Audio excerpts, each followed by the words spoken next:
हरियाणा की हर अपडेट के लिए बेल आइकन दबाएं और सब्सक्राइब करें STV हरियाणा न्यूज। आप देख रहे हैं हमारी खास पेशकश और मैं हूं आपके साथ शुभेंदु सिंह। बड़ौदा उपचुनाव को जीतने के लिए सभी सियासी पार्टियां जोर आजमाइश कर रही हैं। एक तरफ कांग्रेस अपने उम्मीदवार के लिए रास्ते से कांटे निकाल रही है, तो दूसरी तरफ उपचुनाव से पहले बीजेपी के पूर्व विधायक कृषि कानूनों के बहाने सत्ता की सवारी की जगह पार्टी छोड़कर अपना विरोध जता रहे हैं। उपचुनाव से ठीक पहले बीजेपी के पूर्व विधायक और कद्दावर नेता परमिंदर सिंह ढुल और उनके बेटे ने कृषि कानूनों के मुद्दे पर बीजेपी से किनारा क्या कर लिया। इनेलो ने तो जनवरी में सरकार गिरने तक की भविष्यवाणी कर दी है। एक रिपोर्ट आप देख लीजिए।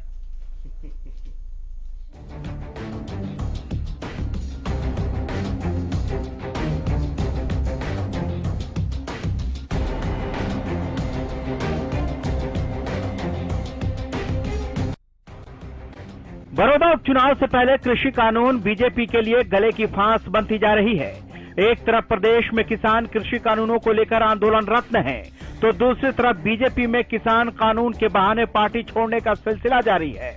कृषि कानून पर पहले रादौर विधानसभा से बीजेपी के टिकट पर विधायक रहे श्याम सिंह राणा ने पार्टी छोड़ दी, तो अब पूर्व विधायक और बीजेपी नेता परमिंदर सिंह ढुल और उनके बेटे और बीजेपी प्रवक्ता रविंदर ढुल ने बीजेपी छोड़ने का ऐलान कर दिया। उन्होंने पार्टी छोड़ने के लिए न सिर्फ कृषि कानूनों को वजह बताया, बल्कि उन्होंने कृषि कानूनों को काला कानून भी करार दिया। ऊपर अपनी राय रखनी चाहिए और पार्टी फोरम में भी रखनी चाहिए, सरकार के सामने भी रखनी चाहिए। और हमें पार्टी फोरम पर बुलाया भी गया, सरकार को बुलाया भी गया। अपने सुझाव हमने दिए। हमने उनको स्पष्ट कहा था कि आज की वर्तमान स्थिति में जो ये तीनों कानून हैं वो प्रदेश की जनता के हित में नहीं है। या तो आप आगे बढ़ करके प्रदेश की जनता को बचाने के लिए अपने विधानसभा में कानून लेके आए, या इसके ऊपर आप MSP की गारंटी दें और कॉन्ट्रैक्ट एक्ट में किसान को सेफ गार्ड दें। तो और इसके अंदर कोई बात हमारी मानी नहीं की। हमने अपनी बात स्पष्ट कही थी। हमने कहा था हमारा विरोध है, विरोध रहेगा, आप इसको संभालिए, ठीक करिए। जब नहीं ठीक कर रहे, किसी भी रूप में नहीं ठीक कर रहे, तो 13 अक्टूबर को अभी एक हमारे अध्यक्ष जी का बयान छपा है, अखबार में भी आया, पढ़ा भी, आपने भी शायद पढ़ा होगा, कि MSP की गारंटी मांगना अव्यवहारिक है और सरकार का निजी बाजार पर कंट्रोल नहीं रह सकता। अब आप सारे तीनों कानून समझ लीजिए। तीनों कानूनों के चलते कृषि को निजी बाजार बना करके निजी हाथों में सौंपने की तैयारी है।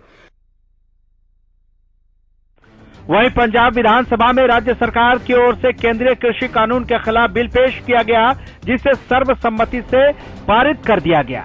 इस बिल के तहत MSP से कम पर फसल खरीदने पर 3 साल तक के जेल का प्रावधान है। पंजाब सरकार के इस फैसले का पूर्व बीजेपी विधायक परमिंदर ढुल ने समर्थन किया है।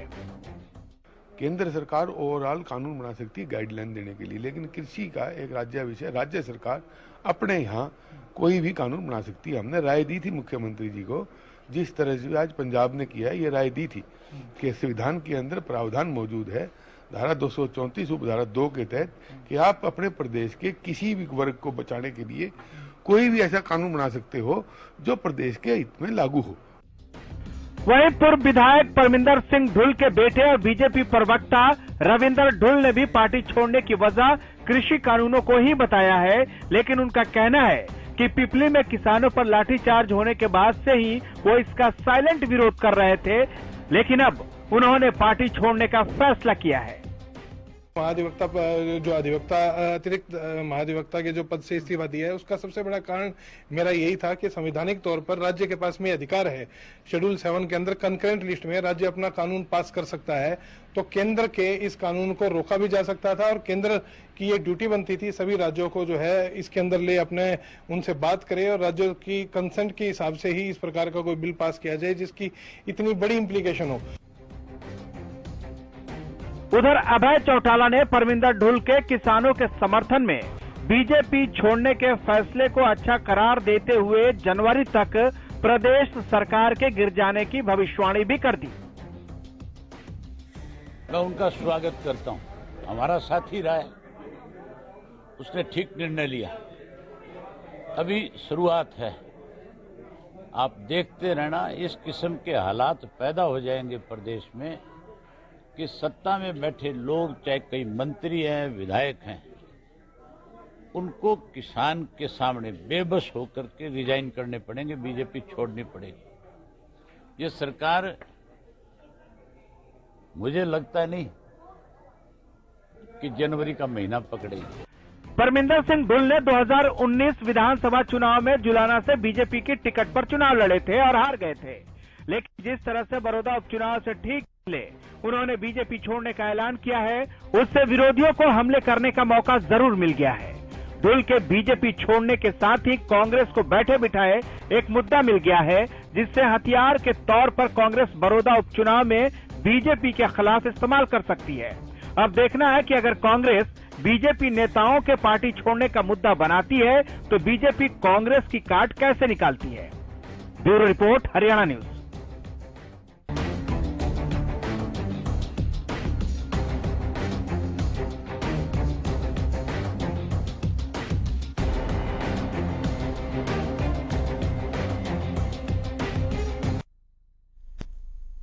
तो चलिए, रिपोर्ट आपने देख ली है, जरा जल्दी से आगे बढ़ते हैं। और बहुत सारे सवाल हैं कि क्या वाकई में जनवरी तक सरकार गिरने की जो भविष्यवाणी है उस पर बाकी राजनीतिक दल इस पर क्या कह रहे हैं, जरा समझ लेते हैं। लेकिन सबसे पहले आज के खास मेहमानों से आपको मिलवा देते हैं। राजनीतिक विश्लेषक योगेश कौशिक जी हमारे साथ कार्यक्रम में है, बहुत स्वागत है सर आपका। भारतीय जनता पार्टी से प्रवक्ता भारत भूषण जी हमारे साथ कार्यक्रम में जुड़ चुके हैं। भारत जी, बहुत स्वागत है आपका। जननायक जनता पार्टी से प्रवक्ता अरविंद भारद्वाज जी हमारे साथ कार्यक्रम में। अरविंद जी, बहुत स्वागत है आपका। कांग्रेस पार्टी से प्रवक्ता जितेंद्र चंदेलिया जी हमारे साथ हैं। चंदेलिया जी, बहुत स्वागत है आपका। और इनेलो से प्रवक्ता सुखबीर तंवर जी हमारे साथ कार्यक्रम में जुड़ चुके हैं। सुखबीर जी, बहुत स्वागत है आपका कार्यक्रम में। भारत भूषण जी, जरा सबसे पहले आपसे यही जानना चाह रहे हैं कि क्या हो रहा है, किसान हित से ऊपर कुछ नहीं, और इसी बातों को साझा करते हुए लगातार एक के बाद एक भारतीय जनता पार्टी के जो नेता हैं, जो जुड़े हुए हैं, वो अपना साथ छोड़ते हुए चले जा रहे हैं। कृषि कानूनों को लेकर नाराजगी इतनी ज्यादा कि अब वो पब्लिक प्लेटफॉर्म पर आकर वो अपनी बातों को रख रहे हैं और वो कह रहे हैं कि हमारी बातों को नहीं सुना गया, उस पर कदम नहीं उठाया गया। भारत भूषण जी।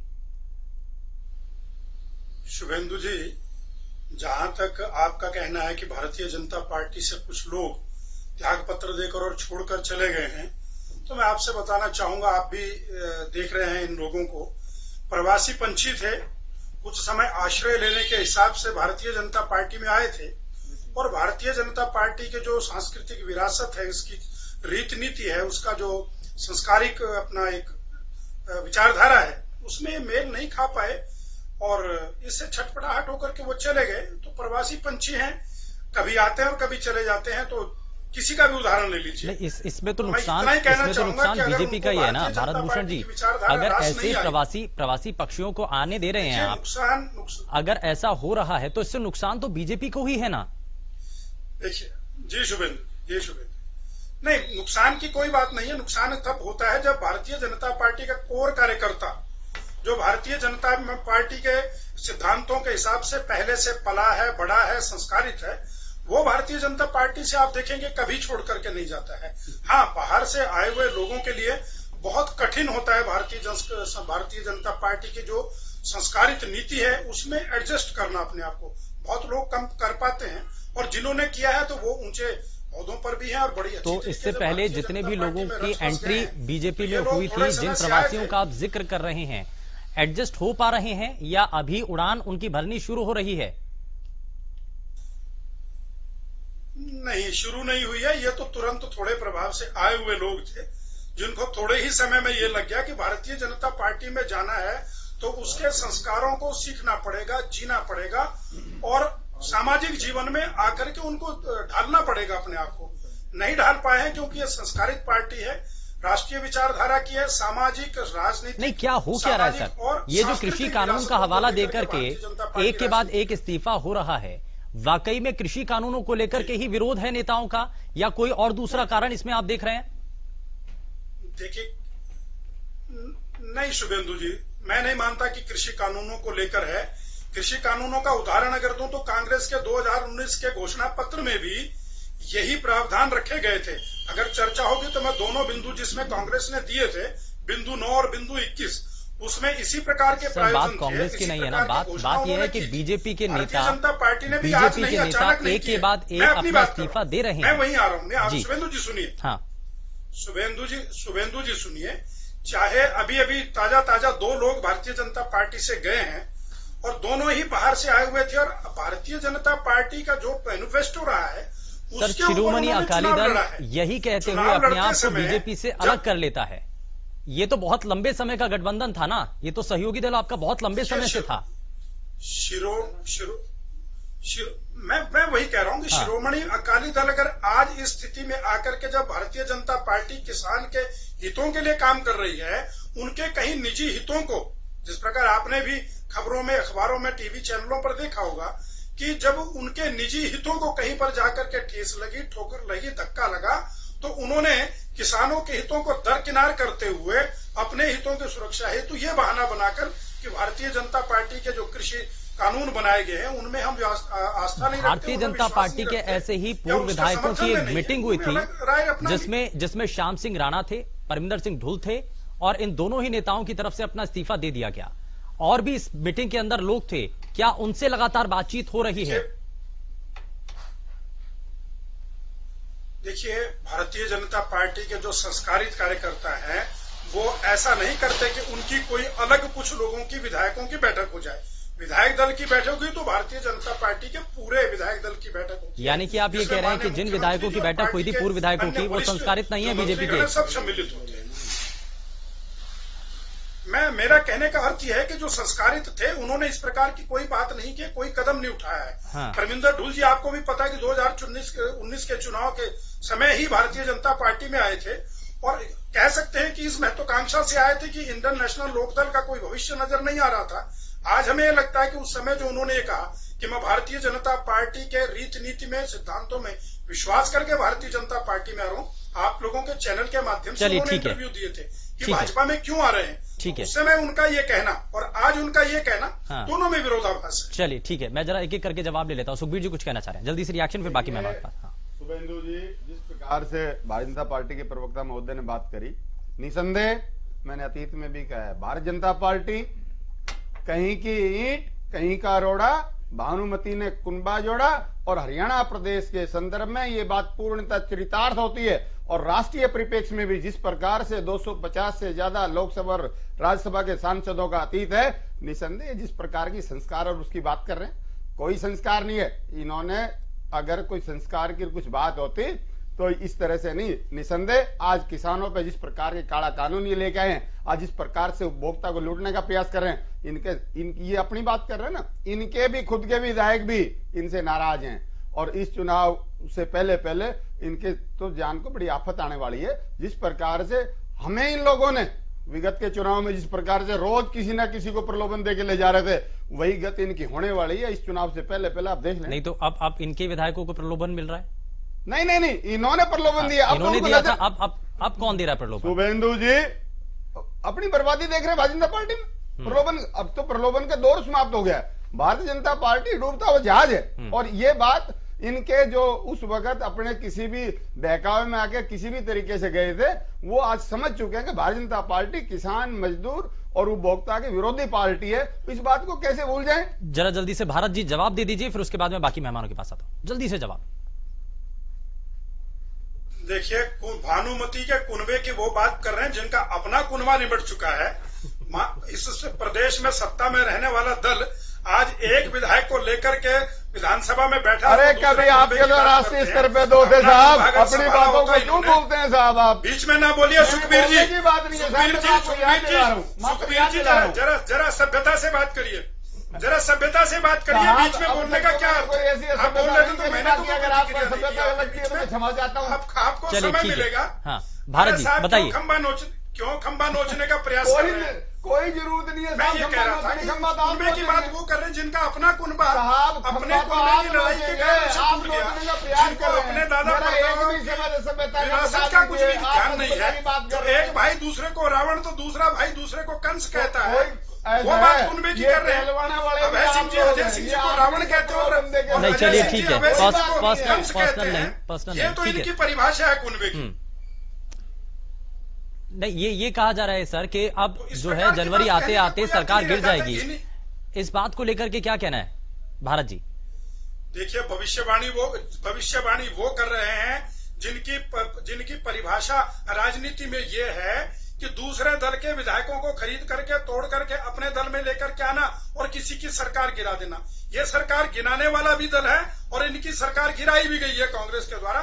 इनको ये अनुभव है, भारतीय जनता पार्टी ने किसी की सरकार गिराने में विश्वास नहीं किया। अरे आप क्या बात कर रहे हो? भारतीय जनता पार्टी की गिराई हुई सरकार तो सुप्रीम कोर्ट से बहाल हुई है, कैसी बात कर रहे हैं साहब? अरे भारतीय जनता पार्टी की गिराई हुई सरकार सुप्रीम कोर्ट से बहाल हुई है, किस मुंह से ये बात कर रहे हो? ये देश पर देख रहे हैं, अरे ये देश पर देख रहे हैं, थोड़ा ध्यान करो। सुखबीर जी क्यों खंबा नोच रहे हैं आप? खंबा नहीं नोच रहे हैं, चलिए ठीक है सर। तो सरकारें सुप्रीम कोर्ट को आपने गिराई, सुप्रीम कोर्ट ने बहाल नहीं करी, ये खंबा आप नोच रहे हैं कि सुखबीर तंवर नोच रहे हैं? चलिए ठीक है सुखबीर जी क्यों खंबा नोच ठीक रहे है हैं? भारत जी ठीक है सर, ठीक है। मैं जरा जितेंद्र चंदेलिया जी एक बात जरा यहाँ पर आप भी स्पष्ट कीजिए कि जब ये कहा जा रहा है कि अब धीरे धीरे करके ये तो सिर्फ एक ट्रेलर है, पिक्चर अभी बाकी है, तो पिक्चर असल में है क्या, जरा वो भी तो बता दीजिए। आप कह रहे हैं कि बीजेपी से जो एक एक करके नेता जा रहे हैं, ये तो सिर्फ ट्रेलर है। स्वेंदु जी, भारत जी जो प्रवक्ता है भाजपा के, अभी आपके चैनल पर रीति और संस्कृति की बात कर रहे हैं, रीति नीति की बात कर रहे हैं, तो मैं क्योंकि गीता जयंती हमारे मुख्यमंत्री जी मना रहे हैं, तो मैं गीता से ही शुरुआत करता हूं। भगवान कृष्ण ने गीता में कहा है कि यदा यदा ही धर्मस्य ग्लानि भवति भारत अभ्युत्थानम अधर्मस्य तदात्मानं सृजाभ्यम परित्रणाय साधूनाय विनाशाय दुष्कृता धर्म संस्थापनार्थाय संभवानी युगे युगे। जब जब धर्म की हानि होगी, कहीं ना कहीं वो अवतार लेंगे और धर्म की जीत होगी। आज जो संस्कारों की बात कर रहे हैं, आज जो किसान और मजदूर को मार रहे हैं, मैं आपके चैनल के माध्यम से एक बहुत बड़ा खुलासा करना चाहता हूं। 2011 में जब माननीय हमारे मोदी जी जो प्रधानमंत्री आज देश के, जब वो 2011 में मुख्यमंत्री थे, तब वो कंज्यूमर अफेयर कमेटी के चेयरपर्सन थे और काफी मुख्यमंत्री उनके साथ सदस्य थे प्रदेशों के। उस समय उन्होंने एमएसपी लागू करने के लिए एक रिपोर्ट तैयार की और उस रिपोर्ट पे मोदी जी के खुद के हस्ताक्षर थे। सुवेंदु जी, आपके चैनल के माध्यम से बताना चाहता हूं। और उस समय के प्रधानमंत्री मनमोहन सिंह जी को, डॉक्टर मनमोहन सिंह जी को वो रिपोर्ट पेश की गई, लेकिन जैसे ही मोदी जी प्रधानमंत्री बने, सबसे पहले किसान और मजदूर को मारने का काम किया देश में, प्रदेश में। आज धर्म नीति का पालन ये सरकार नहीं कर रही है, अधर्म पर ये सरकार चल रही है। जिसका जमीर जीवित हो जाता है, जो जिंदा रहकर बात करता है, जिसको लगता है किसान मजदूर से, प्रदेश के किसान मजदूर से उसे नजरें मिलानी पड़ेगी, प्रदेश की और देश की आवाम से नजरें मिलानी पड़ेगी। आपने देखा अकाली दल से इनका कितना पुराना रिश्ता था। हरसिमरत कौर सिंह बादल जो उनकी केंद्र में मंत्री थी, इनकी कैबिनेट में मंत्री थी, उन्होंने देखा कि अधर्म पर चल रहे हैं, उन्होंने अपना इस्तीफा दिया और इनका गठबंधन टूटा। शिवसेना जो धर्म और संस्कृति की बात करती है, इनके साथ गठबंधन था। शिवसेना ने जब देखा अधर्म पर चल रहे हैं, शिवसेना ने इनसे गठबंधन तोड़ा। इनके असीम गोयल जो अंबाला से विधायक हैं, उन्होंने एक बैनर लगाया संबंधु जी, और उस बैनर पर उन्होंने लिखा कि किसान मजदूर पर आप अत्याचार ना कीजिए, जो फिलहाल विधायक है। आज परविंदर ढुल जी गए, श्याम सिंह राणा जी गए, सभी वो लोग जिनका जमीर ये गवारा नहीं करता कि हम किसान मजदूर के साथ अहित करें, बुरा करें। आपके संपर्क में भी है कोई, मैं बताना चाहता हूं, कोई ऐसा नेता, किसान और मजदूर, अगर आप ये कह रहे हैं, अगर आप ये कह रहे हैं जितेंद्र जी, अगर आप ये कह रहे हैं कि आगे भी ऐसा ही होगा, तो क्या कोई ऐसा बीजेपी का नेता आपके भी संपर्क में है? क्या कोई बीजेपी का नेता आपके भी संपर्क में है जितेंद्र जी? अगर ऐसा ही आगे भी होने वाला है, अगर आप यहां तक दावा कर रहे हैं, तो आपके भी संपर्क में क्या कोई बीजेपी का नेता है जो आपके संपर्क में है? देखिए, ये बातें प्रदेश नेतृत्व और शीर्ष नेतृत्व की है। मैं यहां पर प्रवक्ता के नाते यहां पर बैठा हूं, आपके सवालों का जवाब देने के लिए यहां पर बैठा हूं, और जो नीति है और जो सच्चाई है, मैं इसीलिए पूछ रहा हूं कि क्या आप जब ये कह रहे हैं, जब दीपेंद्र हुड्डा भी ये कह रहे हैं कि ये सरकार जो है स्थिर है, अब ये इस उपचुनाव के बाद जो है चीजें बदल जाएंगी, समीकरण बदल जाएंगे, तो किस आधार पर कह रहे हैं? कोई ना कोई तो आधार होगा ना। देखिए, आप जो माहौल देख रहे हैं, आज प्रदेश का जो माहौल आप देख रहे हैं, इनका जो ताश का किला है वो कैसे ढहता जा रहा है आप देख रहे हैं।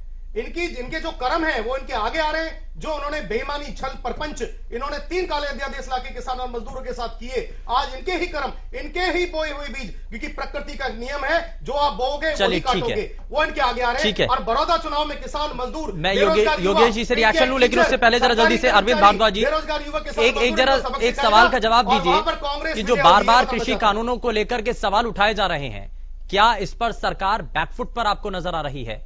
आपको क्या नजर आ रहा है?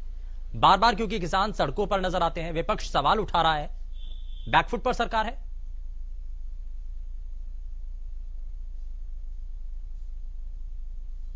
तीनों इनको लेकर आम जो किसान है वो संतुष्ट है और उसे भरोसा है अपनी सरकार पर, अपने प्रधानमंत्री पर, कि वो उसके साथ गलत नहीं करेंगे। यही आश्वासन प्रधानमंत्री मोदी जी ने देश की जनता को भी दिया है और अपने जो सहयोगी राजनीतिक दल हैं, जैसे हम हैं, जजपा है, हमें भी यही आश्वासन सरकार की ओर से, प्रधानमंत्री जी की ओर से है कि कहीं से भी किसान का कोई अहित, किसान का कोई नुकसान हम नहीं होने देंगे और कभी भी एमएसपी व्यवस्था खत्म नहीं होगी, कभी भी मंडी व्यवस्था खत्म नहीं होगी।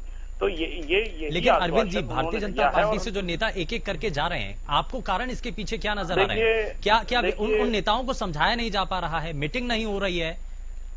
कारण क्या है? शुभेंदु जी, जाना आना एक अलग विषय है, सिर्फ मुद्दों से उसे नहीं जोड़ा जा सकता। ये तो जब ये लोग बीजेपी में या किसी और दल में आए थे तब भी इन्होंने वजह बताई थी कि बीजेपी अच्छी पार्टी है, देश हित में काम कर रही है, इस तरह के बयान थे उस समय के। अगर आप निकालना चाहें, आपके पास वो वीडियो होंगे। तो आज ऐसा क्या हो गया? तो ये अपने राजनीतिक हित है इनके, इससे ज्यादा कुछ नहीं है। जो उस समय इन्हें लगा होगा कि इनके लिए बीजेपी उपयुक्त है, आज इन्हें कोई और अच्छा लग रहा होगा। तो ये तो अपने अपने हित देखकर, व्यक्तिगत हित देखकर आ रहे हैं, जा रहे हैं लोग, इनका कोई राजनीतिक स्टैंड नहीं है। और रही बात किसान की, आप 4 दिन इंतजार कर लीजिए, कहीं कोई किसान की आंदोलन, किसान की लड़ाई नहीं है। ये किसी न किसी राजनीतिक दल में घुसते हुए, एंट्री करते हुए नजर आ जाएंगे। इन लोगों की सच्चाई सामने आ जाएगी। पीछे श्याम सिंह राणा जी भी चले गए और ये भी, ढुल साहब भी एक अच्छे नेता है, एक अच्छे विधायक रहे हैं, काम किया उन्होंने, पर फिर भी जिस तरह की नीति उनकी रही वो कहीं ना कहीं संदेहास्पद है कि इतनी जल्दी आप पार्टी बदले, पहले लोक दल में रहे, फिर बीजेपी में, और आज सवाल तो यही है ना, सवाल तो यही है जी कि इसके पीछे कुछ ना कुछ तो कारण है ना। वो बार बार ये आधार बता रहे हैं, बार बार आधार बता रहे हैं। श्याम सिंह राणा यही कहते हुए अपने आप को अलग कर लेते हैं भारतीय जनता पार्टी से। उसके बाद जब ये शुभेंद्र जी, जब ये बीजेपी में ज्वाइन कर रहे थे तब भी ये कोई ना कोई आधार, कोई ना कोई वजह बताते थे। आप अगर पुराने वीडियो ढूंढे, अब एकदम वो सब आधार कहाँ? चलिए ठीक है, ठीक है, आधार वो सब, ठीक है, मैं सुबीर जी आता हूँ आपके पास। जरा योगेश कौशिक जी, नहीं ठीक है, एक मिनट, एक योगेश जी, ये जो बताया जा रहा है कि आप इसमें कृषि कानूनों का हित कुछ नहीं है, ये तो राजनीतिक हित है, ये किसानों का हित नहीं है और इसीलिए इस्तीफा दिया जा रहा है। ये ना एक बहुत बड़ी बात छिपा रहे हैं जो मैं आपको बता देना चाहता हूं। किसानों का हित बिल्कुल नहीं है, नंबर 1। नंबर 2, ये कहते हैं कि ये कांग्रेस भी इस बिल के पास साथ थी। यस, कांग्रेस ये बिल लेके आना चाहती थी, लेकिन उसमें से कुछ पॉइंट्स जो इन्होंने गायब कर दिए हैं बिल्कुल, जिसमें एमएसपी नंबर 1 है।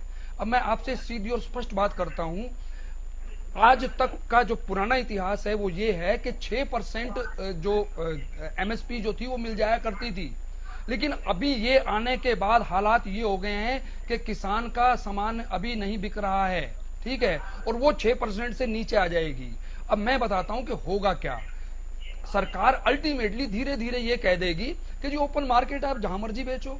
आप जाके देखो ना, महाराष्ट्र में गेहूं कितना महंगा है, वहां पे बेचो ना आप, वहां 40 रुपए किलो है। क्या 1 एकड़ का आदमी वहां 40 रुपए बेचने के लिए जा सकता है?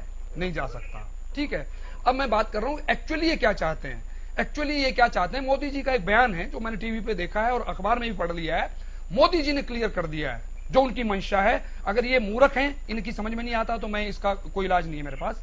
उन्होंने स्पष्ट कहा है कि अब कारोबारी जो है वो कृषि बनेगा, वो किसान बनेगा। वो कैसे बनेगा, वो कारोबारी कैसे बनेगा वो समझाता हूं। आज के दिन जमीनों के रेट हो गए महंगे, 1-1 करोड़ का 1 एकड़ है। तो 1 एकड़ अगर मान लो कोई भी व्यापारी खरीदता है और वो खरीदने के बाद वहां अपना व्यापार करता है तो वो घाटे में जाएगा, मींस भाई कि वो लॉस का काम है। तो ये क्या करेंगे कि जी कॉन्ट्रैक्ट फार्मिंग करते हैं। कॉन्ट्रैक्ट फार्मिंग में आपने 50 साल का, 11 साल का, 99 साल का पट्टा लिखवाया, 20,000 रुपए पर ईयर आपको मिल जाएगा, इससे ज्यादा नहीं मिलेगा। 20,000 रुपए पर ईयर मिलेगा आपको और आपको वहां पे काम करने का भी मौका मिलेगा। मतलब 20,000 में आपने किराया दिया और वो आपके मजदूर बन गए, और मजदूर भी बंधुआ मजदूर बन गए आपके। और वो जो 1 करोड़ की जो प्रॉपर्टी है आपकी, जिसका किराया 1 लाख पर मंथ मिनिमम आना चाहिए, बैंक इंटरेस्ट बोल रहा हूं मैं, उसका 20,000 वो किराया देंगे। और वो 1,000 एकड़ जमीन तैयार करके वहीं की वहीं अपने सारे के सारे गोडाउन तैयार करके, पंजाब में जाके देखो बोर्ड लगे हुए हैं, अदानी के ऑलरेडी बोर्ड लगे हुए हैं, उन्होंने शुरू कर दिया है। ठीक है। तो वो किसान को भी किसान को एक किसी भी व्यापारी का, जो मोदी जी ने कहा है, उसको किसान का नाम मिलेगा, उसको किसान की सारी फैसिलिटी मिलेगी और इन्हें मजदूर बना के छोड़ देंगे। बिल्कुल, किसान की पहचान क्या बदलने जा रही है, ये एक बड़ा सवाल है। भारत जी, मैं आपसे जवाब लूंगा, लेकिन एक छोटे से ब्रेक ले हमें यहाँ रुकना होगा। लेकिन ब्रेक पर जाने से पहले जरा एक सवाल आपको दिखा दें, और सवाल आपकी टीवी स्क्रीन पर इस वक्त। सवाल ये कि क्या अपने नेताओं की कृषि कानूनों पर नाराजगी बीजेपी के लिए बड़ौदा उपचुनाव में मुसीबत बनेगी? यदि आपको ऐसा लगता है कि वाकई ऐसा होने जा रहा है तो यस टाइप कीजिए, और ना के लिए आपको नो टाइप करना है और जल्दी से हमें भेज देना है। जरा बात कर लेते हैं बड़ौदा के उपचुनाव को लेकर। जिस तरीके से गहमा गहमी चल रही है, बयानों के तीर चल रहे हैं, ऐसे में सवाल कई हैं। सवाल ये कि क्या अभी जो जोड़ तोड़ का अब संगठन चल रहा है, जो काम चल रहा है, क्या वाकई में ये बड़ौदा में उपचुनाव के सियासी पारे को और भी ज्यादा बढ़ाएगा? मैं जरा जल्दी से अरविंद जी आपसे ये जवाब लेना चाहता हूं कि जिस तरीके से आना जाना चल रहा है और भारतीय जनता पार्टी धीरे धीरे ये कहा जा रहा है कि कमजोर हो रही है और जनवरी तक आते आते गठबंधन टूट जाएगा, इसमें क्या आपको नजर आता है? कुछ ऐसा है? अभय चौटाला बार बार इस बात को ये कह रहे हैं, कांग्रेस पार्टी की तरफ से चाहे भूपेंद्र सिंह हुड्डा हो चाहे दीपेंद्र हुड्डा हो, बार बार ये कह रहे हैं। ये आखिर है क्या? ये चीजें जरा साफ तो कीजिए। सच्चाई नहीं है, कोई तथ्य नहीं है सच्चाई, बल्कि ये है जब से सरकार बनी है, चाहे कांग्रेस हो या लोकदल वाले हो, इनको ये रोज रात को इस सरकार को गिरा कर सोते हैं। पर सच्चाई ये है कि जब सुबह उठते हैं तो ये सरकार वैसी की वैसी और पहले से भी और ज्यादा मजबूत होती नजर आती है। तो ये इनकी इच्छा है, इससे ज्यादा कुछ नहीं है। ये चाहते हैं सरकार गिर जाए, पर कैसे गिर जाएगी? सरकार अगर है आज तो विधायकों से चलती है, इनके चाहने और इनके भविष्यवाणी करने से थोड़ी कुछ होता है। फिर सबसे बड़ी बात, अभय सिंह चौटाला जी जो कह रहे हैं या कांग्रेस के नेता हुड्डा साहब कह रहे हैं, तो वो तथ्य बताएं, उनके पास क्या ऐसी वजह है? क्या वो खरीद फरोख्त करना चाह रहे हैं? क्या वो हमारे विधायकों को तोड़ना चाहते हैं? क्या एक लोकतांत्रिक जो सरकार है, जनता ने जो विधायक चुने हुए हैं, उन्हें वो प्रभावित करना चाहते हैं? ये अपनी मंशा स्पष्ट करें। तो ऐसा इसलिए शुभेंदु जी कहीं कुछ नहीं है, ये सिर्फ इस तरह के बयान इसलिए देते हैं ताकि लोगों के मन में ये भ्रम पैदा हो कि ये सरकार कमजोर है, कहीं ये सरकार जल्दी ना गिर जाए और थोड़ा बहुत वोट इन्हें मिल जाए। जबकि सच्चाई ये है कि जींद बाई इलेक्शन में भी कांग्रेस की जो स्थिति थी वो कांग्रेस ने देख ली और इन्हें लोग के तो 34-54 वोट निकली थी। इतने ही वोट इस सीट पर अभी पीछे भी जब चुनाव हुआ था पिछले साल बड़ौदा में, चलिए ठीक है, यानी कि सिर्फ ये भ्रम है, सिर्फ ये भ्रम है सुखबीर जी, सिर्फ ये भ्रम है सरकार के साथ, सिर्फ ये भ्रम है। सुखबीर जी आपसे मैं रिएक्शन लूंगा, लेकिन जितेंद्र जी जरा ये बताइए कि ये जो भ्रम का जाल है सिर्फ वही फैलाया जा रहा है, इसके अलावा सच्चाई कुछ नहीं है? देखिए शुभेंदु जी, भ्रम तो भाजपा की सरकार को, जजपा की गठबंधन की डबल इंजन की सरकार को हो गया है। अभी आपने देखा कि इनके यहाँ पर जो सच्चाई की बात करता है, जो किसान मजदूर की बात करता है, उसी को ही पार्टी से जाना पड़ता है। क्योंकि आपने देखा असीम गोयल जी भी एक बात कह रहे थे, असीम गोयल कह रहे थे किसान मजदूर को मारा जा रहा है, श्याम सिंह राणा कह रहे थे किसान मजदूर को मारा जा रहा है, अत्याचार हो रहा है। आपने देखा परविंदर ढोल, रविंदर ढोल, उन्होंने बोला किसान मजदूर के साथ अत्याचार हो रहा है, शोषण हो रहा है। वो पार्टी छोड़ के चले गए, असीम गोयल जी धरने पर बैठ गए। तो भ्रम में तो ये है। और मैं आपको याद दिलाता हूं, कबीर साहब ने, कबीर जी एक बहुत बड़े संत हुए हमारे देश में, उन्होंने कहा है कि राम किसी को ना मारे ना है पापी राम, राम किसी को ना मारे ना है पापी राम, अपना आप मर जाएंगे कर करके खोटे काम। तो इनके खोटे कर्म को प्रदेश की और देश की जनता देख रही है और इनको प्रदेश की जनता बड़ौदा में सबक सिखाएगी।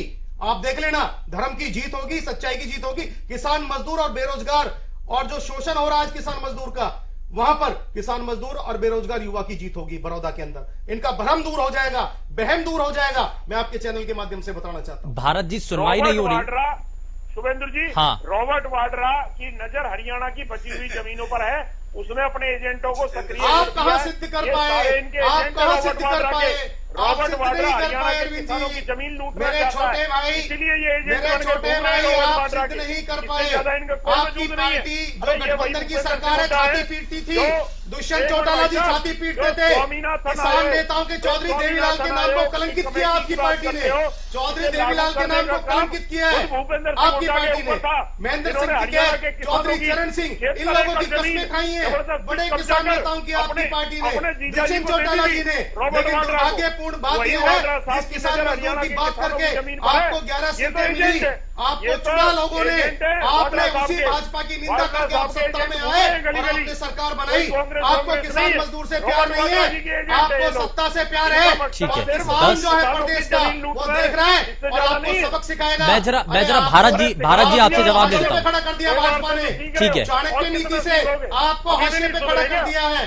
आपने इधर के छोड़े ना उधर के छोड़े, भाजपा ने उस चलिए ठीक है, किसको किधर का, ठीक है, मैं जरा भारत जी से जवाब ले लेता हूँ। भारत जी, नेताओं की सुनी नहीं जा रही क्या? ये बार बार कहा जा रहा है कि नेताओं की सुनी नहीं जा रही है और इसीलिए पार्टी से इस्तीफा दिया जा रहा है। ठीक है, एक मिनट भारत जी से जवाब, फिर उसके बाद मैं सुखबीर जी आता हूँ आपके पास। ठीक है, जितेंद्र जी, ठीक है, जितेंद्र जी, ठीक है, ठीक है, जितेंद्र जी, ठीक है, ठीक है, भारत जी जरा जवाब। पहले जितेंद्र जी की बात का जवाब देना चाहूंगा शुभेंदु जी। पहले तो मैं साधुवाद देता हूं जितेंद्र जी को कि माननीय मोदी जी के सत्ता में आने पर इनको महाभारत भी, रामायण भी और कबीर जी भी याद आने लगे, उनके दोहे भी, चौपाइयां भी याद आने लगी है।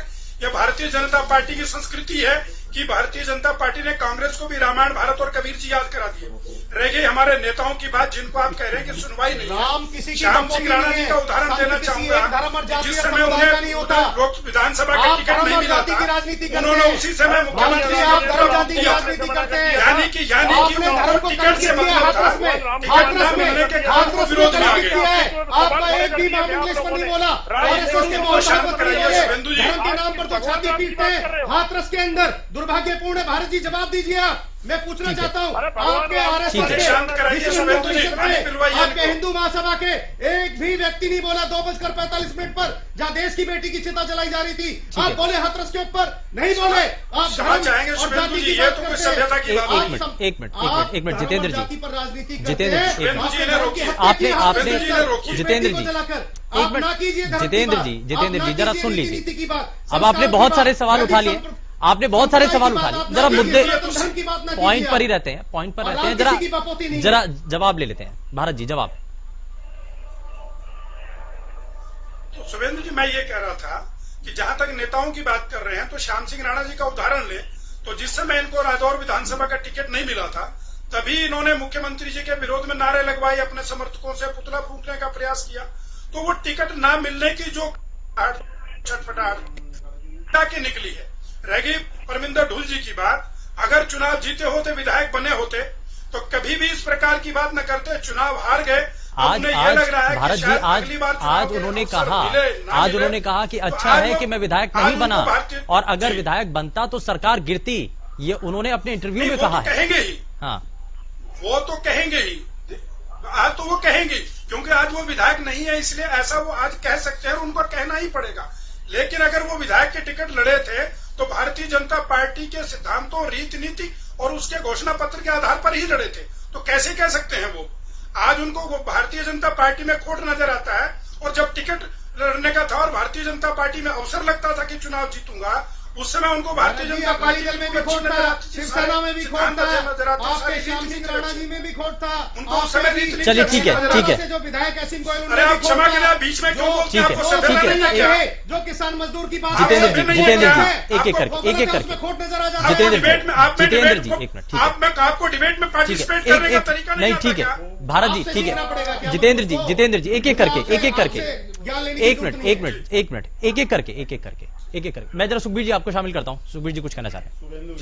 विषय ये है कि एक तरफ अभी जो जननायक जनता पार्टी के प्रवक्ता महोदय है और भारतीय जनता पार्टी के प्रवक्ता महोदय भी ये बात करते हैं एनडीए की और अपने जो इनके साथ दल है एनडीए में। आज निसंदेह केंद्र के स्तर पर अगर रामदास अठावले जी जो राज्य मंत्री हैं, उनके अलावा सिर्फ और सिर्फ भारतीय जनता पार्टी की सरकार है। शिवसेना पहले ही छोड़ चुकी है और अकाली दल छोड़ चुका है, और एलजेपी के रामविलास पासवान जी के बाद उनका कुछ नहीं है। निसंदेह अब सिर्फ और सिर्फ भारतीय जनता पार्टी की बात रही। बात जननायक जनता पार्टी पीछे लग्गू बने हुए हैं। इनका मैं उदाहरण बताता हूं। चुनाव परिणाम आने के जब मंत्री परिषद का गठन हुआ, उसके बाद से राम कुमार गौतम जी के क्या बयान है, उसके बाद आपके देवेंद्र बबली जी क्या कह रहे हैं, जोगीराम सियाग साहब क्या कह रहे हैं, और अभी असीम गोयल साहब इनकी सरकार के एमएलए हैं, इनके एमएलए, उन्होंने वो खुद धरना दे रहे हैं विधानसभा के बाहर। उसके बाद श्याम सिंह राणा जी छोड़ के चले गए, आज इस पर परमिंदर ढुल। असल में इनके तो हालात वो हैं, मर्ज बढ़ता गया, जू दवा की, और इनका पूरा इलाज इस विधानसभा के चुनाव में हो जाएगा। जो इन्होंने चोट मारी है किसान पे, मजदूर पे, उपभोक्ता पे, उनका उबाड़ ये अंदाजा तो लगा रहे हैं, लेकिन चीजों को पैचअप करने में जुटे हैं। होगा नहीं कुछ भी, होना कुछ भी नहीं है।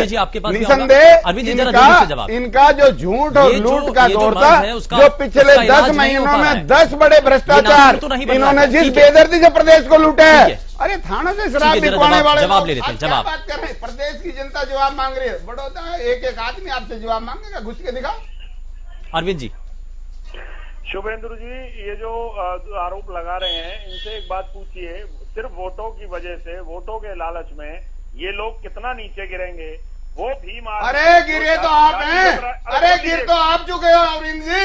अरे थानों से शराब बिकवाने वाले, बड़े घोटाले करवाने वाले, सारे आरोप आपके ऊपर है, आपके विधायक आप पे आरोप लगा रहे हैं, इस प्रदेश की जनता आप एसईडी की बात। ठीक है, जरा जवाब ले लीजिए सुखबीर जी।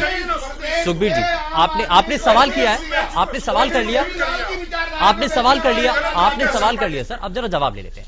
अरविंद जी जरा जवाब दे दीजिए इस पर। शुभेंद्र जी, वो भीम आर्मी जो जातिगत राजनीति करती है, दूसरी जातियों को गाली देती है, मुकदमे उन लोगों पे जातिगत एक मिनट जितेंद्र जी, जितेंद्र चंदेलिया जी, एक एक करके देखिए सब। आप दूसरे को, जितेंद्र चंदेलिया जी, नहीं ऐसे नहीं चलेगा जितेंद्र जी, ऐसे नहीं चलेगा, ऐसे नहीं चलेगा। दूसरे देखिए, सभी वक्ता यहाँ पर बैठे हैं जितेंद्र जी, ऐसे नहीं चलेगा। आप किसी के भी बीच में बोलेंगे, ऐसा नहीं चलेगा। आपको भी मौका नहीं, आप मुद्दे पर नहीं, आपको मौका मिलेगा, जब आपको मौका मिलेगा, आपको पूर्ण बोलने का मौका दिया है। दिशाहीन कोई नहीं कर रहा है, अपनी बात रखेंगे। ठीक है अरविंद जी, अपनी बारी का इंतजार कीजिए, अपनी बारे में बोलिए। अरविंद जी ठीक है। जितेंद्र जी नहीं, मैं उसके लिए मैं बैठा हूं ना, इसलिए मैं बैठा हूं ना, इसलिए मैं इसीलिए हूं सर यहाँ पर। जितेंद्र जी मैं इसीलिए हूं। अरविंद जी। शुभेंद्र जी, देखिए मेरा एक निवेदन है, आपका चैनल बहुत पुराना है और बहुत अच्छी साख हमारे प्रदेश में रखता है, इसी उम्मीद के साथ हम यहाँ बैठते हैं। आप बुलाने से पहले ये भी तो देखें कैसे लोग हैं यार। नहीं ठीक है अरविंद जी, ठीक है, बोलने नहीं दे रहा है, किसी के कोई भाषा। अब जरा मुद्दे पर आ जाते हैं, पॉइंट पर डिबेट करें हम इन लोगों के साथ। ठीक है सर, ठीक है। देखिए शुभेंद्र जी, ये कहना बहुत आसान है, इसके ऊपर ये आरोप है, ये भ्रष्टाचार हुआ, वो हुआ। आज तक 1 साल में किसी भी तरह का एक आरोप साबित ये लोग नहीं कर पाए सरकार के ऊपर। ये सिर्फ और सिर्फ आरोप है, इससे ज्यादा कुछ नहीं, और जनता इस बात को जानती है। रही बात गांव में घुसने की, लोगों में जाने की, हमारे नेता रोज जाते हैं। आज भी अजय सिंह चौटाला जी गए थे, डॉक्टर साहब, कल भी डॉक्टर अजय सिंह चौटाला जी राष्ट्रीय अध्यक्ष कल बड़ौदा होके आए हैं, गोहाना होके आए हैं, कहीं किसी ने विरोध नहीं किया। ये लोगों की गलतफहमी है, इन लोगों का। देखिए फिर शुरू हो गया, ये गुंडागर्दी नहीं है, ये गुंडागर्दी है, ये गुंडागर्दी है, इसीलिए ये लोग हाशिए में पहुंचे। ये गुंडागर्दी है, ये गुंडागर्दी है, ये गुंडागर्दी है, ये गुंडागर्दी है, ये गुंडागर्दी है, आपकी पार्टी, ये गुंडागर्दी है, ये गुंडागर्दी। सुखबीर जी, सुखबीर तंवर जी, ये गुंडागर्दी, सुखबीर तंवर जी, सुखबीर तंवर जी, ठीक है सुखबीर तंवर जी। इन लोगों से इससे ज्यादा उम्मीद नहीं कर सकते हम, ये गुंडागर्दी है। ठीक है ठीक है, मैं जरा आगे ये सुधरेंगे नहीं, इसीलिए हाशिए पे। चलिए ठीक है, मैं जरा थोड़ा सा आगे बढ़ जाता हूँ। मैं अभी भी असर नहीं है। ठीक है, मैं जरा योगेश कौशिक जी आपके पास आता हूँ। योगेश जी, ये क्या नजर आ रहा है, जिस तरीके से आरोप लग रहे हैं, क्या असल मायने में इससे किसी तरीके से इस उपचुनाव पर असर देखने को मिलेगा? ये जो नेता जा रहे हैं, नेताओं का इस्तीफा, पार्टी से अलग होना, क्या इसका उपचुनाव पर असर होगा? देखिए मैं 2-3 बातें करना चाह रहा हूँ। ये तो दिशा से भटका रहे हैं, ये जो हमारी बहस थी इससे। मेरा मानना ये है कि इस चुनाव के बारे में अगर मैं क्लियरली ईमानदारी से अगर बात करूं तो 2-1 दिन से जो गतिविधियां हुई हैं, जैसे नरवाल डॉक्टर साहब का उन्होंने हुड्डा जी ने जो नॉमिनेशन वापस कराया है और अपने साथ जोड़ लिया है, और उसके अलावा कुंडू जो हैं महम के जो हैं एमएलए, कुंडू भी इनके साथ आए हैं, तो इनसे देखो मजबूती तो आती है पार्टी में और एक जनता के बीच में संदेश भी जाता है। तीसरी बात, जो सारे प्रवक्ता बोल रहे हैं, मैं उससे पहली बार खुश हुआ हूं। सारे प्रवक्ता ये कह रहे हैं कि किसान किसान किसान किसान किसान, मतलब सारे के सारे किसान हितैषी हैं। और इनसे किसी से भी पूछ लो आप कि क्या स्वामीनाथन रिपोर्ट को आप लागू करने के पक्ष में हैं या नहीं है, सबके सब हाँ बोलेंगे, सब हाँ बोलेंगे, लेकिन कोई नहीं लागू करेगा। ठीक है, ओके, उसको भी मत करो। तो स्वामीनाथन रिपोर्ट में एक एमएसपी का भी प्रावधान है, उसको ही लागू कर दो, उसके पीछे ही लड़ाई चल रही है। अब मैं ये जानना चाहूंगा इस चुनाव के अंदर, मुझे बड़ा अच्छा लगेगा कि किसान जिसको ये कह रहे हैं कि जी ये तो कांग्रेस के लोग हैं, खरीद के लाए हुए हैं, ये तो ऐसे ही कांग्रेस ने झंडे दिखाने के लिए खड़े कर दिए, या विरोधी हैं। अरे विरोधी का काम यही है, जो आपकी विचारधारा से सहमत नहीं है उसका काम ये है कि आपके बीच में आके, जनता के बीच में जाके ये बोले कि जी हम इससे सहमत नहीं है और ये आपके खिलाफ ये गलत काम कर रहे हैं। अगर कांग्रेस ये समझा पाती है और बीजेपी ये नहीं समझा पाती, जबकि बीजेपी ने पैरेलल रैलियां ऑर्गेनाइज की हैं, रोहतक के अंदर इन्होंने ऑर्गेनाइज की ये कहने के लिए कि किसान बिल बहुत अच्छा है, बहुत अच्छा है।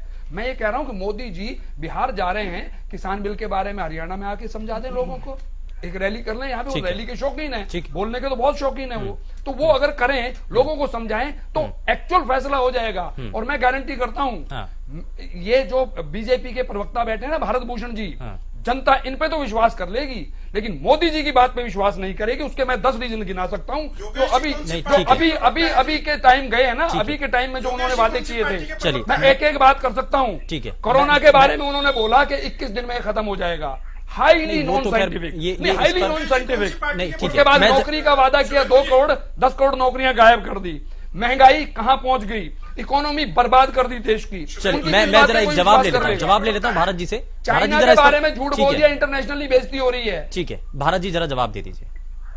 शुभेंदु जी, ये योगेश जी कौन सी पार्टी के प्रवक्ता हैं, मुझे ध्यान नहीं आ रहा। नहीं, योगेश जी पार्टी से प्रवक्ता नहीं है, राजनीतिक विश्लेषक। बोलिए सच है या झूठ है? मैं सच बोल रहा हूँ या झूठ बोल रहा हूँ, पार्टी से क्या लेंगे आप? अच्छा, तो ये मुझे तो यही लगा, जिस प्रकार से इनकी भाषा थी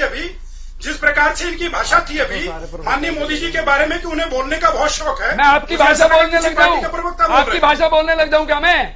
नहीं, नहीं, मैं मेरी भाषा, आप भाजपा की भाषा बोल ना भाषा में मुझे बगावत की बू आती है, देश को बर्बादी की बू आती है। आप भाजपा की भाषा बोल ना पाएंगे कभी भी, आप भाजपा की भाषा बोल ना पाएंगे, आप समझ नहीं पाएंगे। नहीं, ठीक है सर, भाजपा का थोड़ा आपको एक मिनट, योगेश जी, नहीं, भारत जी, ठीक है, लॉजिक से मेरी बात काटिए, मैं मान जाऊंगा आपको कि उनको बोलने का बहुत नहीं, भारत जी, ठीक है, भारत जी जरा लॉजिक से काटूंगा। लॉजिक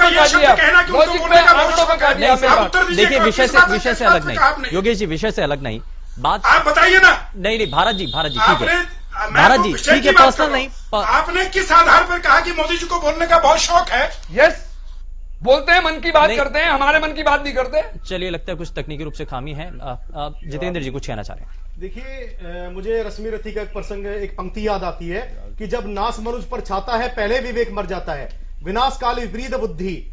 आज प्रदेश का किसान, मजदूर का किसान, देश का किसान आज इनको देख रहा है, समझ रहा है और आंदोलित है। जब पीपली कुरुक्षेत्र में किसान ने अपनी बात को उठाया तो उनको लाठियां मिली, उनको मुकदमे मिले। मैं आपके चैनल के माध्यम से आज की इस डिबेट में बताना चाहता हूं, आज तक किसान से मुकदमे वापस नहीं लिए गए। और according to the constitution of India, according to IPC, भारतीय दंड संहिता के आधार पर अटेम्प्ट टू मर्डर की जो धारा होती है 307 की, ऐसी धाराएं किसानों पर लगाई है, तो किसान वो नहीं भूल पाएगा। आज किसान के भविष्य को खतरा है, आज मजदूर के भविष्य को खतरा है, आज बेरोजगार को खतरा है, आज हमारी बहन बेटियों को खतरा है, आज कहीं भी हम सुरक्षित महसूस नहीं करते। आज महंगाई इन्होंने इतनी बढ़ा दी है, आज बेरोजगारी आज इन्होंने इतनी बढ़ा दी है, और बड़ौदा के अंदर इनको मकूल जवाब देगा किसान और मजदूर और बेरोजगार युवा और सरकारी और प्राइवेट क्षेत्र का व्यक्ति और युवा। पंजाब विधानसभा के अंदर आज जो कदम उठाया गया, आपको लगता है कि एक नजीर के तौर पर आप ये आगे प्रेजेंट करेंगे? राहुल गांधी ये बताएंगे कि देखिए जी, हमने तो पंजाब के अंदर ऐसा किया, क्या इसको लेकर आप प्रोजेक्ट करेंगे? देखिए, मैं आपको बताना चाहता हूं, आज जो पंजाब के अंदर जो कांग्रेस की सरकार ने, कैप्टन अमरिंदर जी ने जो फैसला किया है किसान के हक में, आपने देखा जो एमएसपी नहीं देगा, मिनिमम सपोर्ट प्राइस, न्यूनतम समर्थन मूल्य किसान को नहीं देगा उसकी फसल का, तो उसको 5 साल की सजा का प्रावधान किया है। मैं कहता हूं अगर ये किसान हितैषी हैं तो एक ऑर्डिनेंस लाएं, एक अध्यादेश और ले आएं और उसमें एक लाइन में 2 लाइन लिखें। पहली लाइन में एमएसपी C2+50 स्वामीनाथन आयोग रिपोर्ट के आधार पर किसान को मिलना चाहिए, वो लिखा जाए। दूसरी लाइन में लिखा जाए कि किसान को अगर कोई छल करेगा, परपंच करेगा, जुडिशरी में जाने का अधिकार होगा। इन्होंने दोनों कार्य नहीं किए। इनकी जो इनके गठबंधन की सरकार थी, पंजाब के अंदर रही है, इन्होंने पहले भी अटल बिहारी वाजपेयी के समय में ये वादे किए हैं, लेकिन उन्होंने कभी भी किसान के साथ, मजदूर के साथ, मोदी जी की सरकार है देश के अंदर, और इनकी डबल इंजन की जो सरकार है प्रदेश के अंदर, ये किसान के हित में नहीं है। किसान के नाम पर तो वोट मांगते हैं, लेकिन किसान अब इनको समझ चुका है, जान चुका है। किसान और मजदूर बड़ौदा चुनाव में इनको सबक सिखाएगा और धर्म की जीत होगी, किसान और मजदूर की जीत होगी। ठीक है, भारत भूषण जी।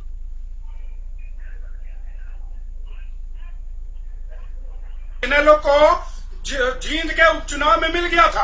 अब रही बात स्वामीनाथन आयोग की और किसानों के हितों की, 2006 में स्वामीनाथन आयोग की रिपोर्ट आई थी। 8 साल तक आपकी केंद्र में और हरियाणा में सरकार रही। हमने मंथन के लिए लोगों को बुलाया, हमने बुलाया किसानों को, विपक्ष को बुलाया। आपने विपक्ष को नहीं बुलाया। आपने लोग पूरे देश में देखा, लोकसभा के अंदर विपक्ष को नहीं सुना। आपने सांसदों को जिन्होंने अब आप फिर सभ्यता कर रहे हैं। सवाल मेरे से पूछा जा रहा है, जवाब की प्रक्रिया होती है, एक संवैधानिक प्रक्रिया होती है। रायशुमारी के लिए विपक्ष को बुलाया जाता है। आपने ना विपक्ष को सुना, ना ही आपने किसान को सुना।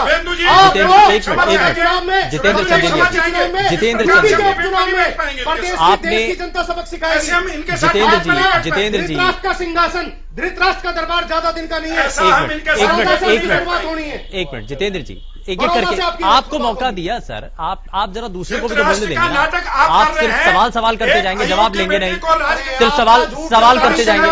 मुझे सर नरेंद्र मोदी जी ने, जितेंद्र जी मैं सोनिया गांधी है, किसान के बड़े बड़े सोनिया गांधी है, जो अपने दुर्योधन पुत्र राहुल गांधी को गद्दी पर बिठाने का प्रयास कर रही है। सर छोटू राम, सबकी कसमें खाई हैं आप लोगों ने, किसकी कसम निभाई है आपने? किसान मजदूर पिस रहा है। आपको तो आवाम पिस रही है। डिबेट में आपसे क्या बात करें? देश की हम आपसे चर्चा करना है। आवाम सबक सिखाएगी। मैं जरा आपके धृतराष्ट्र के आपसे निवेदन है, बताना चाहता हूँ। जितेंद्र जी प्लीज सत्य कहना सर, आप जितेंद्र नहीं, ये रिपीट नहीं, आप ये अगर बार बार बोलते चले जाएंगे, आपका झूठ सच नहीं हो जाएगा। जितेंद्र जी, आपका झूठ, अगर आप बार बार झूठ बोलते रहेंगे तो आपका झूठ सच नहीं हो जाएगा। नहीं तो बार बार आप बोलने तो देंगे ना। सवाल करते जा रहे हैं आप, जवाब तो लेंगे ना। आप जवाब लेंगे ना। आपने सवाल करते जाएंगे, जवाब लेंगे नहीं, बोलने किसी को देंगे नहीं आप। नहीं, आप यही कल्चर, नहीं यही कल्चर है क्या? आप ये प्रदेश की जनता देख रही है सर, जरा सभ्यता के साथ आप सिर्फ सवाल करते जा रहे हैं। आप जवाब तो लीजिए ना, आप जवाब तो लीजिए ना। आपने सुना एक बार भी, आपने सुना एक बार भी। आप दिशाहीन आप भी कर रहे हैं, दिशाहीन तो आप भी कर रहे हैं। नहीं तो इसलिए तो कह रहा हूं ना, इसलिए कह रहा हूं कि जरा दूसरे को भी आप सुनने दीजिए, दूसरे को मौका दीजिए आप। जरा अरविंद जी जरा जल्दी से रिएक्शन। अब ये जो सिलसिला चल रहा है, इसको रोकने के लिए मेरी बात रहेगी। हाँ भारत जी, बहुत जल्दी से सर, बहुत जल्दी से। मैं एक ही लाइन में बात करना चाहूंगा। देखिए, जहां तक किसानों के हितों की बात है, स्वामीनाथन रिपोर्ट की बात है, 2006 में स्वामीनाथन आयोग की रिपोर्ट आई थी। 2014 तक हरियाणा में और केंद्र में कांग्रेस की सरकार रही। भूपेंद्र सिंह हुड्डा जी उसके चेयरमैन रहे उस कमेटी के लागू करवाने के लिए, वो लागू नहीं कर पाए। आज जो कांग्रेस की सरकार पंजाब में कर रही है, क्या वो पहले हरियाणा में नहीं हो सकता था? क्या वो केंद्र सरकार की कांग्रेस हरियाणा में किसकी सरकार है? रही धृतराष्ट्र की सरकार है। जैसे दुर्योधन को राज देने के लिए जिद पकड़ी हुई थी, वैसी सोनिया गांधी जी आज राहुल को राजगद्दी पर बिठाने के लिए जिद पकड़कर इस देश का भविष्य जो है, इस देश के गरीब किसान और मजदूर पर लगाकर बैठी है। आपने नहीं सुनी विपक्ष की। ठीक है, अरविंद जी जरा जल्दी से रिएक्शन। शुभेंद्र जी, देखिए, ये विपक्ष के लोगों का काम है जनता को गुमराह करना, और जो किसान बिल आए हैं उनको लेकर गलत संदेश जनता तक देना, गलत बात कहना, ताकि लोगों को सरकार के खिलाफ भड़काया जा सके। अरे भैया, क्या गलत है अरविंद जी? आप भी क्या गलत है? रुक जाइए ना, फिर गुंडागर्दी की बात हम तो स्वीकार कर लो भाई। गुंडागर्दी मत कीजिए सुखबीर जी, गुंडागर्दी बंद कीजिए। अरे गुंडागर्दी क्या गुंडागर्दी? बर्बाद हो चुके हैं आप लोग। अपना घर जला के बैठे हुए हो, शांति रखिए, अपनी बारी का इंतजार कीजिए, अपनी बारी का इंतजार कीजिए। ये गुंडागर्दी के ठीक है, सबब आपको बात करनी नहीं है, राजनेता पार्टी के सुखबीर जी, सुखबीर जी, आपके अंदर ये तमीज नहीं है, कैसे डिबेट में बैठा एक जाएगा? मिनट, ठीक है ऐसा है, सुखबीर मुझे जी, सुखबीर जी, सुखबीर शुरू कर देते जी, हैं। नहीं तो आप ये दूसरे को ठंडी बोलने बाजार दीजिए बना ना। रखा आपने। मैंने उनसे सवाल किया तो उनको जवाब देने दीजिए। आप रुकिए, आपको भी मौका मिलेगा, आप अपने समय में गलत गाली दीजिएगा। करते हैं ना, नहीं इसीलिए तो बोलना पड़ता है। आप नोट करके रख लीजिए सर, आप अपनी बात रखिएगा। अरविंद जी, शुभेंदु जी, ऐसा कुछ नहीं है, जनता सरकार के साथ है और जनता इस बिल को स्वीकार कर रही है। और मैं खुद कह रहा हूं कि हमारे नेता दुष्यंत चौटाला जी ने कहा है कि अगर कभी भी एमएसपी खत्म किया जाएगा या मंडी व्यवस्था खत्म की जाएगी तो सबसे पहले अगर कोई विरोध करेगा तो हम करेंगे, सबसे पहले अगर कोई सरकार के खिलाफ जाएगा तो जननायक जनता पार्टी जाएगी। हम खुद ये बात स्वीकार करते हैं, परंतु ऐसा कुछ नहीं होने जा रहा। ये सिर्फ जनता को गुमराह कर रहे हैं, ये सिर्फ राजनीतिक अपनी रोटियां सेकने के लिए। जननायक जनता पार्टी के जो विधायक हैं या नेता हैं वो कृषि कानूनों को लेकर संतुष्ट हैं? अरविंद जी, बिल्कुल, हमारे विधायक इसके साथ हैं, इसीलिए आप सरकार के साथ खड़े हुए हैं। अगर किसी की राय अलग है, हाँ। अगर किसी का मत है कि शायद उसे अभी पूरी वो संतुष्ट नहीं है इन बिलों हाँ। के साथ, तो वो हमारा फर्ज है कि हमारी दायित्व है कि हम उन्हें संतुष्ट करें, उन्हें ठीक है, समझाएं। उनकी बात सुनी जाए। ठीक है, परंतु वो हाँ। सब हमारे साथ हैं, हमारे विधायक चाहे भाजपा के हों या जजपा के हों, हम सब एक साथ हैं और ठीक है, एक सरकार साथ बहुत है। सुखबीर मजबूती जी, से खड़ी है। देखिए शुभेंदु जी, जिस प्रकार से जोगीराम सियाग जी ने कृषि कानून के विरोध में जिस प्रकार की बात करी है, ये भाई साहब भूल रहे हैं। अरविंद जी, कोई बात नहीं है। देखो, निसंदेह जो किसान के विरोध में, किसान के खिलाफ जो कृषि कानून आए हैं, निसंदेह किसानों के शोषक हैं और पूंजीपतियों के पोषक हैं। अब बड़ौदा की लड़ाई का विषय यह है, ये लड़ाई किसी दल विशेष के बीच में नहीं है, ये लड़ाई है किसान के विरोधियों के बीच में और किसानों के बीच में। और जिस प्रकार के गलत कानून ये लाए हैं और जिस प्रकार की लूट इन्होंने इस 11 महीने में मचाई है, इन सब बातों का जवाब बड़ौदा के चुनाव में मिलेंगे। और हम भी यही हैं, ये भी यही हैं, जनता भी यही है, जनता भी तय कर लेगी, जनता ही तय करेगी। बिल्कुल, जनता बिल्कुल। जिस ठीक प्रकार है, के योगेश जी, पिपली में और तिरसा में जो किसानों के साथ अत्याचार अनाचार इन्होंने करवाया है, वो सब अत्याचार अनाचार और इनका 11 महीने का भ्रष्टाचार, ये सब बात तय करेंगे। और अपने विधायकों की सुन लो, जो जननायक जनता पार्टी के विधायक हैं उनके वक्तव्य सुन लो और फिर बात का जवाब दिया करो, ये नहीं कि कुछ भी बोल के चल दिए। ठीक है, आज एक और कमेंट यहाँ पर सामने आया है, डमी कैंडिडेट को लेकर के सवाल उठा दिया गया कांग्रेस पार्टी की तरफ से जो प्रत्याशी मैदान में है। लगता है कि इससे कुछ नजर आता है? अभय चौटाला पहले ही कहते हैं कि अब बीजेपी और कांग्रेस एक ही हैं। देखिए, उनका राजनीतिक तौर पे ये लोग बोलते रहेंगे, इसमें कोई फर्क नहीं पड़ता। लेकिन अल्टीमेटली मैं एक बात कह रहा हूं कि जो चुनाव जब चलेगा तो अल्टीमेटली एक दो हिस्सों में बढ़ जाएगा और वो जो मुझे नजर आता है वो बीजेपी और कांग्रेस रहेगी। और मुझे मैं ऐसा मानता हूं आज तक भी कि चुनाव बीजेपी बहुत खूबसूरत लड़ती है। बीजेपी के पास अपने वर्कर इतने हैं, भीड़ है और वो घर घर तक लोगों को भेज देंगे। पर कांग्रेस अगर इतनी मेहनत कर पाएगी या नहीं कर पाएगी मुझे नहीं मालूम। जो इनका इनेलो का जो अभय सिंह जी का आप बात कर रहे हैं, अभय सिंह जी का मामला तो अपनी साख बचाने का है अब, क्योंकि जेजेपी चुनाव में नहीं है अब। और जेजेपी ने 33,000 वोट लिए थे और 3,500 के करीब इनके वोट थे। अगर ये 36,000 वोट लेते हैं तो कहीं ये, मैं मान के चलूंगा कि कहीं ये कमबैक की स्थिति में आए हैं। अगर ये इससे आधे पे भी रहते हैं तो भी मैं मानूंगा कमबैक की स्थिति में है। लेकिन बीजेपी को क्या जेजेपी वो 33,000 जो लिए थे वो ट्रांसफर कर पाएगी, जो मुझे डाउटफुल लगता है। एक्चुअली ये चुनाव उस 33,000 वोट का है। वो 33,000 वोट किधर शिफ्ट होंगे, कैसे होंगे और लोगों के दिमाग में क्या वाकई जो किसान के बारे में ये सारे हितैषी अपने आप को बता रहे हैं, वाकई ऐसे हितैषी हैं या नहीं है। और मैं इनकी बात मान लेता हूं, नेताओं की, दोनों सारे नेताओं की, कि बरगला रहे हैं। मैंने मान लिया कांग्रेस बरगला रही है, पर राजनेता जो आज तक करते आए हैं वो यही तो करते आए हैं। पिछले चुनाव में भी चाहे कहीं के भी हो, आप बरगलाइए, दूसरे का काम भी है बरगलाएगा। अगर आप बरगलाने में कामयाब हो जाते हैं, मतलब आपने कोई वादा भी कर दिया और वो पूरा भी नहीं किया, क्या जेजेपी से सवाल नहीं होगा कि 5,000 रुपए आपने पेंशन कहे थे, कहां है जी? सरकार में है, जवाब देना पड़ेगा। जाके जनता को जवाब दे दो, हमें मत दो, जनता अपने आप समझ जाएगी। किसान के बारे में भी स्वामीनाथन की, मैं मानता हूं कांग्रेस ने वो शुरुआत की, स्वामीनाथन के बारे में कांग्रेस की रेस्पॉन्सिबिलिटी बनती थी, वो कर सकते थे, वो नहीं किया उन्होंने। लेकिन सुप्रीम कोर्ट में हल्फनामा तो बीजेपी ने दे दिया, हम कर ही नहीं सकते स्वामीनाथन। तो जब ऐसी बातें हो चुकी हैं तो जनता के बीच में ये कहने का दम भी रखो ना कि हम नहीं कर सकते। ठीक है जितेंद्र जी, 10 सेकंड।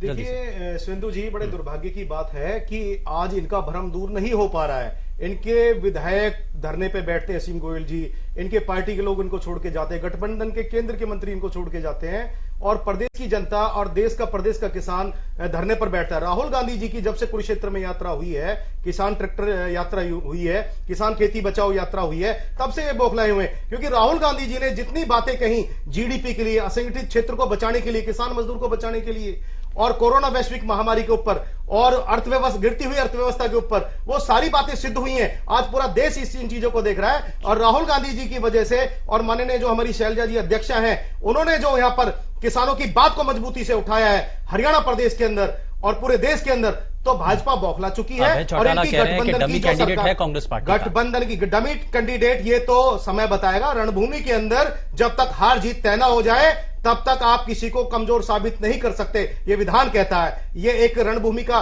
एक जो नियम होता है वो कहता है। ये तो भविष्य को तय करने दे, अभी भविष्य के गर्भ में है ये चीजें, लेकिन प्रदेश का किसान और मजदूर इनको सबक सिखाएगा, क्योंकि किसान और मजदूर को पता है कि इनके 3 का डॉक्टर नरवाल को लेकर के कहा जा रहा था कि हमारा तो कोई संपर्क नहीं है, किसी और राजनीतिक दल में वो थे, हमारे यहां टिकट को लेकर के भी कोई चर्चा नहीं थी, लेकिन आखिर में आकर के समर्थन तो यहां दिया ना।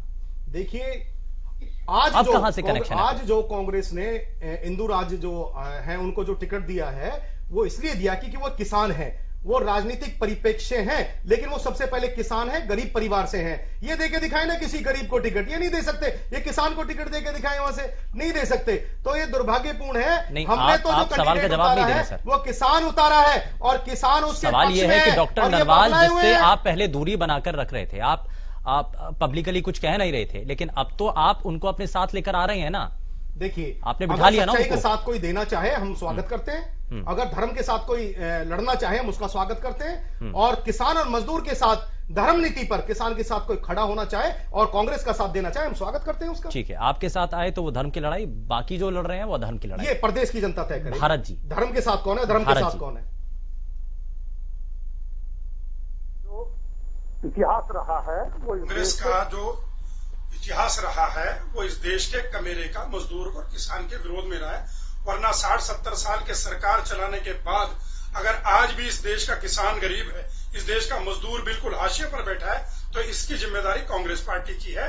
भारतीय जनता पार्टी की सरकार मुख्य रूप से 2014 से सरकार में आई, तो 2014 से आने के बाद 6 साल में किसान मजदूर गरीब नहीं हुआ है। गरीब तो देश को कांग्रेस ने कहा है और किया है। हमेशा नारा इनका यही रहा है, गरीबी हटाएंगे, किसान को मजबूत करेंगे, गरीब को मजबूत करेंगे, लेकिन कर कभी नहीं सके। किसान को मार दिया, मजदूर को मार दिया। जितेंद्र जी, मैं यही आपसे कह रहा हूँ, आप जब बोल रहे थे, जितेंद्र जी आप जब बोल रहे थे, तब कोई और बीच में नहीं बोला। ये जितेंद्र जी, ये तरीका नहीं है, ये तरीका नहीं है, ये तरीका नहीं है, ये तरीका नहीं है। बहुत शुक्रिया, बहुत शुक्रिया, बहुत शुक्रिया सभी खास मेहमानों का कार्यक्रम में शामिल होने के लिए। लेकिन ये तय है कि सिर्फ राजनीतिक रूप से ही बयानबाजी होती है, असल मायने में किसान हितैषी होने के लिए जब बात की जाती है तो वो असल में कोई नहीं है, ये तो नजर आने लगता है। फिलहाल के लिए बस इतना ही, नमस्कार।